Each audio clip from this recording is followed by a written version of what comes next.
Good morning आप सभी को। आज हम देखेंगे भीष्म साहनी द्वारा लिखी गई कहानी चीफ की दावत। तो चलिए कहानी शुरू करते हैं। आज मिस्टर श्यामनाथ के घर चीफ की दावत थी। श्यामनाथ और उनकी पत्नी को पसीने पोंछने की फुर्सत न थी।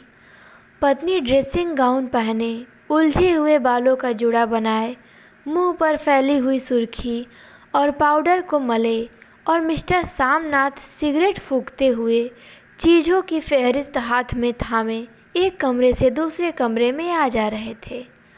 आखिर 5 बजते बजते तैयारी मुकम्मल होने लगी। कुर्सियाँ, मेज, तिपाइयाँ, नैपकिन, फूल सब बरामदे में पहुँच गए। ड्रिंक का इंतज़ाम बैठक में कर दिया गया। अब घर का फालतू सामान अलमारियों के पीछे और पलंग के नीचे छिपाया जाने लगा। तभी श्यामनाथ के सामने सहसा एक अड़चन खड़ी हो गई कि माँ का क्या होगा। इस बात की ओर न उनका और न उनकी कुशल गृहिणी का ध्यान गया था। मिस्टर श्यामनाथ श्रीमती की ओर घूमकर अंग्रेजी में बोले, माँ का क्या होगा। श्रीमती काम करते करते ठहर गई और थोड़ी देर सोचने के बाद बोली, इन्हें पिछवाड़े इनकी सहेली के घर भेज दो। रात भर बेशक वही रहेंगी, कल आ जाएंगी। श्यामनाथ सिगरेट मुंह में रखे सिकुड़ी आंखों से श्रीमती के चेहरे की ओर देखते हुए पल भर सोचते रहे। फिर सिर हिलाकर बोले, नहीं, मैं नहीं चाहता कि उस बुढ़िया का आना जाना यहाँ से फिर शुरू हो। पहले ही बड़ी मुश्किल से बंद किया था। माँ से कह दे कि जल्दी ही खाना खा के शाम को ही अपनी कोठरी में चली जाए। मेहमान कहीं 8 बजे आएंगे, इससे पहले ही अपना काम निपटा ले माँ। और उन्हीं कदमों माँ की कोठरी के बाहर जा खड़े हुए। उन्हीं कदमों माँ की कोठरी के बाहर जाके खड़े हुए। माँ दीवार के साथ एक चौकी पर बैठी दुपट्टों में मुंह सिर लपेटे माला जप रही थी। सुबह से तैयारी होती देखते हुए माँ का भी दिल धड़क रहा था। बेटे के दफ्तर का बड़ा साहब घर पर आ रहा है, सारा काम सुविधे से चल जाए। माँ, आज तुम खाना जल्दी खा लेना, मेहमान लोग 7:30 बजे आ जाएंगे। माँ ने धीरे से मुंह पर से दुपट्टा हटाया और बोला, बेटा को देखते हुए कहा, आज मुझे खाना नहीं खाना है बेटा, तुम तो जानते हो मांस मछली बने हैं, मैं कुछ नहीं खाती। जैसे भी हो अपने काम जल्दी निपटा लो माँ। माँ बोली, अच्छा बेटा। और माँ, हम लोग पहले बैठक में बैठेंगे, उतनी देर तुम यहाँ बरामदे में बैठना, और जब हम यहाँ आ जाए तो तुम गुसलखाने के रास्ते बैठक में चली जाना। माँ अवाक बेटे का चेहरा देखने लगी, फिर धीरे से बोली, अच्छा बेटा। और माँ, आज जल्दी सो नहीं जाना, तुम्हारे खर्राटों की आवाज़ दूर तक जाती है। माँ लज्जित सी आवाज़ में बोली, क्या करूँ बेटा, मेरे बस की बात नहीं है। जब से बीमारी से उठी हूँ नाक में सांस नहीं निकलती। मिस्टर श्यामनाथ ने इंतज़ाम तो कर दिया, फिर भी उनकी उधेड़ बुन ख़त्म नहीं हुई। जो चीफ अचानक उधर आ निकला तो 8-10 मेहमान होंगे, देसी अफसर, उनकी स्त्रियाँ होंगी, कोई भी गुसलखाने की तरफ जा सकता है। क्षोभ और क्रोध में वह झुझलाने लगा। एक कुर्सी को उठाकर बरामदे में कोठरी के बाहर रखते हुए बोला, आओ माँ, इस पर जरा बैठो तो। माँ माला संभालती, पल्ला ठीक करती उठी और धीरे से कुर्सी पर आकर बैठ गई। यूँ नहीं माँ, टांगे ऊपर चढ़ाकर नहीं बैठते, यह खाट नहीं है। माँ ने टांगे नीचे उतार ली। और खुदा के वास्ते नंगे पाँव नहीं घूमना, न वही खड़ाऊ पहनकर सामने आना, किसी दिन तुम्हारा यह खड़ाऊ उठाकर मैं बाहर फेंक दूंगा। माँ चुप रही। कपड़े कौन से पहनोगी माँ? तो माँ कहती है, जो है वही पहनूंगी बेटा, जो कहो तुम पहन लो। मिस्टर श्यामनाथ सिगरेट मुंह में रखे, फिर अधखुली आंखों से माँ की ओर देखने लगे और माँ के कपड़ों की सोचने लगे। श्यामनाथ हर बात में तरतीब चाहते थे। घर का सब संचालन उनके अपने हाथ में था। खूटियाँ कमरों में कहाँ लगाई जाएं, बिस्तर कहाँ पर बिछे, किस रंग के पर्दे लगाए जाएं, श्रीमती कौन सी साड़ी पहने, मेज पर किस साइज की हो। श्यामनाथ को चिंता थी कि अगर चीफ का साक्षात माँ से हो गया तो कहीं लज्जित नहीं होना पड़े। माँ को सिर से पाँव तक देखते हुए बोले, तुम सफ़ेद कमीज और सफ़ेद सलवार पहन लो माँ, पहन के आओ तो ज़रा देखूं। माँ धीरे से उठी और अपनी कोठरी में कपड़े पहनने चली गई। यह माँ का झमेला ही रहेगा। उन्होंने फिर अंग्रेजी में अपनी स्त्री से कहा, कोई ढंग की बात हो तो भी कोई कहे, अगर कहीं उल्टी सीधी बात हो गई, चीफ को बुरा लगा तो सारा मज़ा जाता रहेगा। माँ सफ़ेद कमीज और सफ़ेद सलवार पहनकर बाहर निकली। छोटा सा कद सफ़ेद कपड़ों में लिपटा, छोटा सा सूखा हुआ शरीर, धुंधली आँखें, केवल शरीर के आधे झड़े हुए बाल पल्ले की ओट में छिपाए गए थे। पहले से कुछ ही कम कुरूप नजर आ रही थी। तो श्यामनाथ कहता है, चलो ठीक है, कोई चूड़िया वुड़िया हो तो वो भी पहन लो, कोई हर्ज नहीं है। माँ कहती है, चूड़िया कहाँ से लाऊं बेटा, तुम तो जानते हो सब जेवर तुम्हारी पढ़ाई में बिक गए। यह वाक्य श्यामनाथ को तीर की तरह लग गया। तिनक्कर बोला, यह कौन सा रोग छिड़ दिया माँ, सीधा कह दो नहीं है जेवर, बस हो गया। इससे पढ़ाई वढ़ाई का क्या ताल्लुक़ है, जो जेवर बिका तो कुछ बनकर ही आया हूँ, नीरा लडूरा तो नहीं लौट आया। जितना दिया था उससे दुगुना ले लेना। मेरा जीभ जल जाए बेटा जो तुमसे जेवर लूँगी, मेरे मुंह से यूं ही निकल गया, जो होते तो लाख बार पहनती। 5:30 बज चुके थे। अभी मिस्टर श्यामनाथ को खुद भी नहा धोकर तैयार होना था। श्रीमती कब की अपने कमरे में जा चुकी थी। श्यामनाथ जाते हुए एक बार फिर माँ को हिदायत कर दे गए, माँ रोज़ की तरह गुमसुम बन के नहीं बैठी रहना। अगर साहब इधर आ निकले और कोई बात पूछे तो ठीक तरह से बात का जवाब देना। मैं न पढ़ी लिखी बेटा, मैं क्या बात करूँगी, तुम कह देना माँ अनपढ़ है, कुछ जानती समझती नहीं, वह नहीं पूछेगा। 7 बजते बजते माँ का दिल धक धक करने लगा। अगर चीफ सामने आ गया और उसने कुछ पूछा तो वह क्या जवाब देगी। अंग्रेज को तो दूर से ही देख के घबरा उठती थी। यह तो अमेरिकी है, न मालूम क्या पूछे, मैं क्या कहूँगी। माँ का जी चाहा कि चुपचाप पिछवाड़े विधवा सहेली के घर चली जाए, मगर बेटे के हुक्म को कैसे टाल सकती थी। चुपचाप कुर्सी पर से टांगे लटकाए वहीं बैठी रही। एक कामयाब पार्टी वह है जिसमें ड्रिंक कामयाबी से चल जाए। श्यामनाथ की पार्टी सफलता के शिखर चूमने लगी। वार्तालाप उसी रौब में हो रहा था जिस रौब में गिलास भरे जा रहे थे। कहीं कोई रुकावट न थी, कोई अड़चन न थी। साहब को विस्की पसंद आई थी, मेम साहब को पर्दे पसंद आए थे, सोफ़ा कवर का डिज़ाइन पसंद आया था, कमरे की सजावट पसंद आई थी। इससे बढ़ के और क्या चाहिए। साहब तो ड्रिंक के दूसरे दौर में ही चुटकुले और कहानियाँ कहने लग गए थे। दफ्तर में जितना रौब रखते थे, यहाँ पर उतने ही दोस्त परवर हो रहे थे। और उनकी स्त्री काला गाउन पहले, गले में सफ़ेद मोतियों का हार, सेंट और पाउडर की महक से ओत-प्रोत कमरे में बैठी सभी देसी स्त्रियों की आराधना का केंद्र बनी हुई थी। बात बात पर हंसती, बात बात पर सिर हिलाती और श्यामनाथ की स्त्री से तो ऐसे बातें कर रही थी जैसे उसकी पुरानी सहेली हो। और इसी रो में पीते पिलाते 10:30 बज गए। वक्त गुजरते पता ही न चला। आखिर सब लोग अपने अपने गिलासों में से आखिरी घूंट पीकर खाना खाने के लिए उठे और बैठक से बाहर निकले। आगे आगे श्यामनाथ रास्ता दिखाते हुए, पीछे पीछे दूसरे मेहमान। बरामदे में पहुँचते ही श्यामनाथ सहसा ठिठक गए। जो दृश्य उन्होंने देखा उससे उनकी टांगें लड़खड़ा गई और क्षण भर से सारा नशा हिरन होने लगा। बरामदे में ऐन कोठरी के बाहर माँ अपनी कुर्सी पर ज्यों की त्यों बैठी थी, मगर दोनों बाँव कुर्सी की सीट पर रखे हुए थे और सिर दाएं से बाएं, बाएं से दाएं झूल रहा था और माँ मुँह में से लगातार गहरे खर्राटों की आवाज़ें आ रही थी। जब सिर कुछ देर के लिए टेढ़ा होकर एक तरफ को थम जाता है तो खर्राटे और भी गहरे हो जाते हैं और फिर जब झटके से नींद टूटती है तो फिर सिर दाएं से बाएं झूलने लगता। पल्ला सिर पर से खिसक आया था और माँ के झरे हुए बाल आधे गंजे सिर पर अस्त व्यस्त बिखर रहे थे।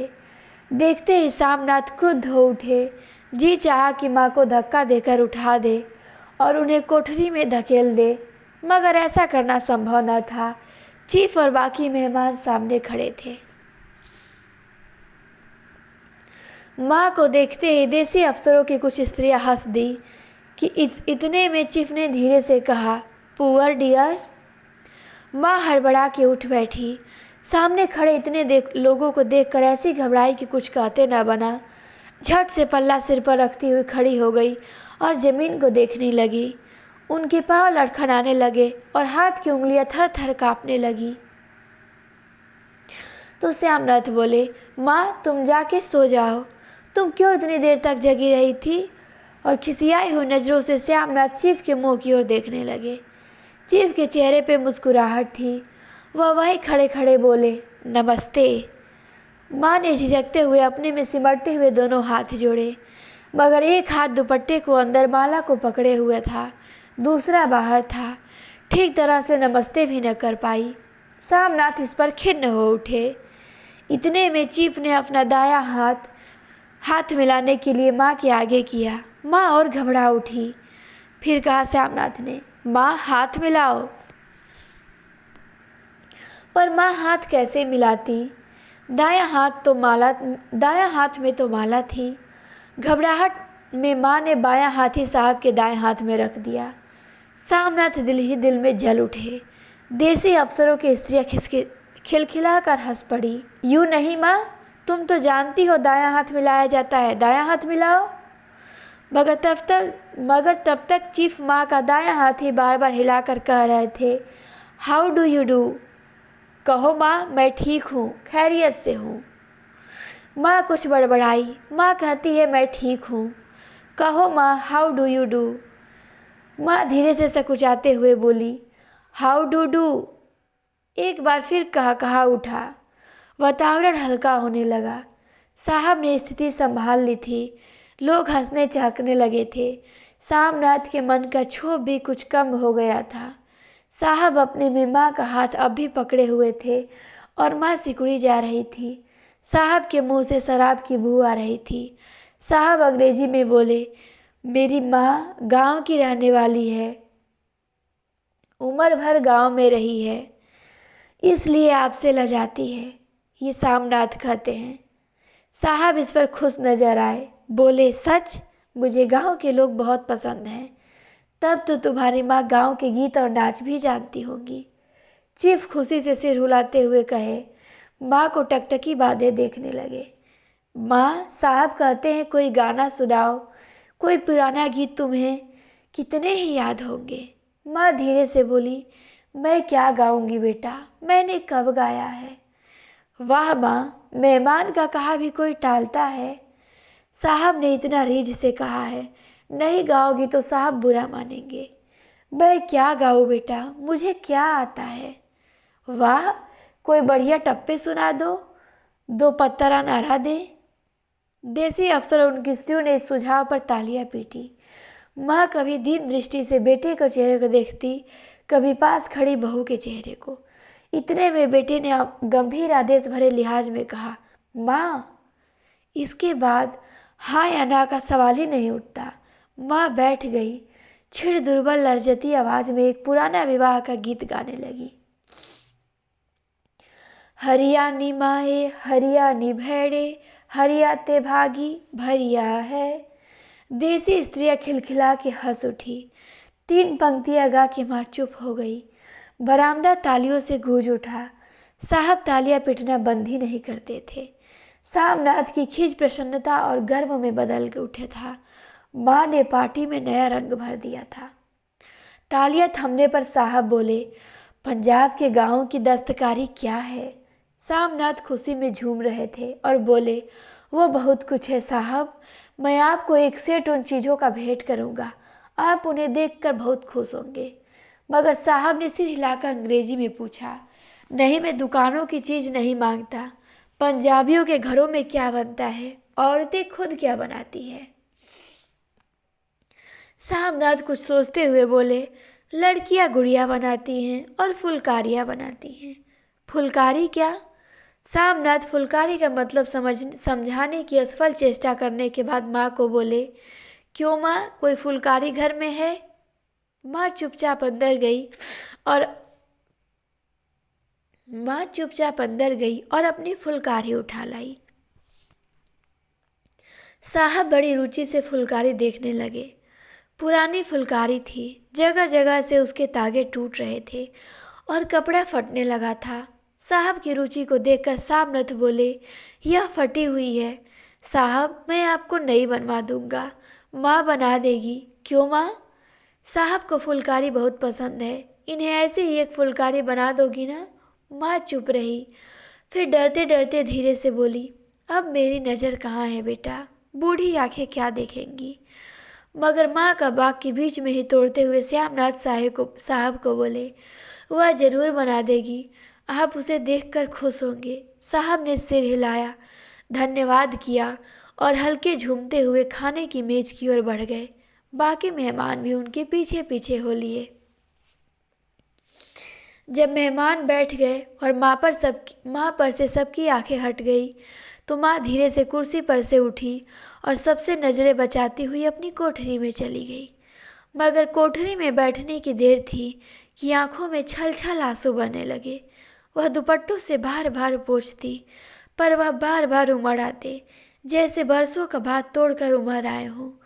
माँ ने बहुतेरा दिल को समझाया, हाथ जोड़े, भगवान का नाम लिया, बेटे के चिरायु की प्रार्थना की, बार बार आंखें बंद की, मगर आंसू बरसात के पानी की तरह जैसे थमते ही ना। आधी रात का वक्त हो गया। मेहमान खाना खाकर एक एक करके जा चुके थे।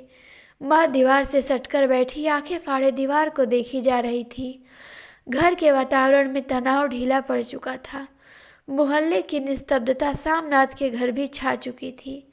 केवल रसोई में प्लेटों के खनखने की आवाज़ आ रही थी। तभी सहसा माँ की कोठरी का दरवाज़ा जोर से खटकने लगा। माँ, दरवाज़ा खोलो। माँ का दिल बैठ गया। हड़बड़ा कर उठ गई बैठी। क्या मुझसे फिर कोई भूल हो गई? माँ कितनी देर से अपने आप को कोस रही थी। क्यों उन्हें नींद नहीं आई? क्यों वह उगने लगी? क्या बेटे ने अभी तक क्षमा नहीं किया? माँ उठी और कांपते हाथों से दरवाज़ा खोली। दरवाजे खोलते ही श्यामनाथ झूमते हुए आगे बढ़ाए और माँ को आलिंगन में भर लिया। ओ अम्मी, तुमने तो आज रंग ला दिया। साहब तुमसे इतना खुश हुआ है कि क्या कहूँ। ओ अम्मी। माँ की छोटी सी काया सिमट कर बेटे के आलिंगन में छिप गई। माँ की आंखों में फिर आंसू आ गए। उन्हें पोंछती हुई धीरे से बोली, बेटा तुम मुझे हरिद्वार भेज दो, मैं कब से कह रही हूँ। श्यामनाथ का झूमना सहसा बंद हो गया और उनकी परेशानी पर फिर तनाव के बल पड़ने लगे। उनकी बाहें माँ के शरीर पर से हट गई। क्या कहा माँ? यह कौन सा राग तुमने फिर छेड़ दिया? श्यामनाथ का क्रोध बढ़ने लगा। बोलते गए, तुम मुझे बदनाम करना चाहती हो ताकि दुनिया कहे कि बेटा माँ को अपने पास नहीं रख सकता। तो माँ कहती है, नहीं बेटा, अब तुम अपनी बहू के साथ जैसा मन चाहे रहो। मैंने अपना खा पहन लिया, अब यहाँ क्या करूँगी। जो थोड़ी जिंदगानी बाकी है भगवान का नाम लूँगी। तुम मुझे हरिद्वार भेज दो। तुम चली जाओगी तो फुलकारी कौन बनाएगा? साहब से तुम्हारे सामने ही फुलकारी देने का इकरार किया है। तो माँ कहती है, मेरी आंखें अब नहीं है बेटा जो फुलकारी बना सकूं।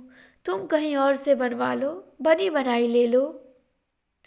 तो बेटा कहता है, माँ तुम मुझे धोखा दे के यूँ चली जाओगी, मेरा बनता काम बिगाड़ोगी। जानती नहीं साहब खुश होगा तो मुझे तरक्की मिलेगी।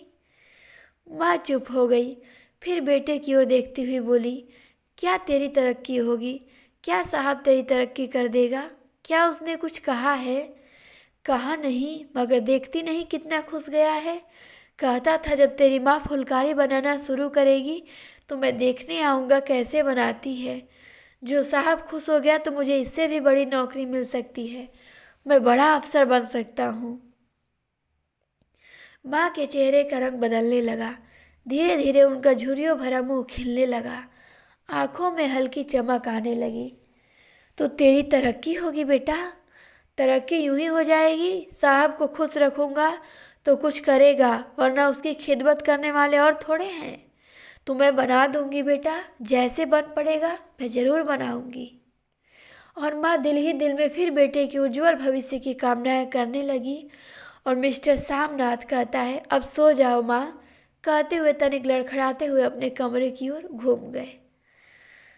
तो बस हमारी कहानी यहीं पे समाप्त होती है। बहुत ही अच्छी कहानी थी। उम्मीद करते हैं आप सभी को अच्छी लगी होगी। मतलब एक कहानी है कि घर में मतलब जो बूढ़े बुजुर्ग लोग होते हैं उनका कितना आदर सम्मान किया जाता है। नई पीढ़ी होती है उनसे शर्माती है कि कहीं हमारी बेइज्जती ना हो जाए, वो डरती है, लेकिन ऐसा नहीं करना चाहिए। और यहाँ पे जो पुत्र है वह माँ से अपना स्वार्थ साध रहा है। मतलब माँ को आंखों से दिख नहीं रहा है, फिर भी ज़बरदस्ती फुलकारी बनाओ। तो यहाँ बेटे की स्वार्थपरता को दिखाया गया है और माँ के निस्वार्थ प्रेम को दिखाया गया है।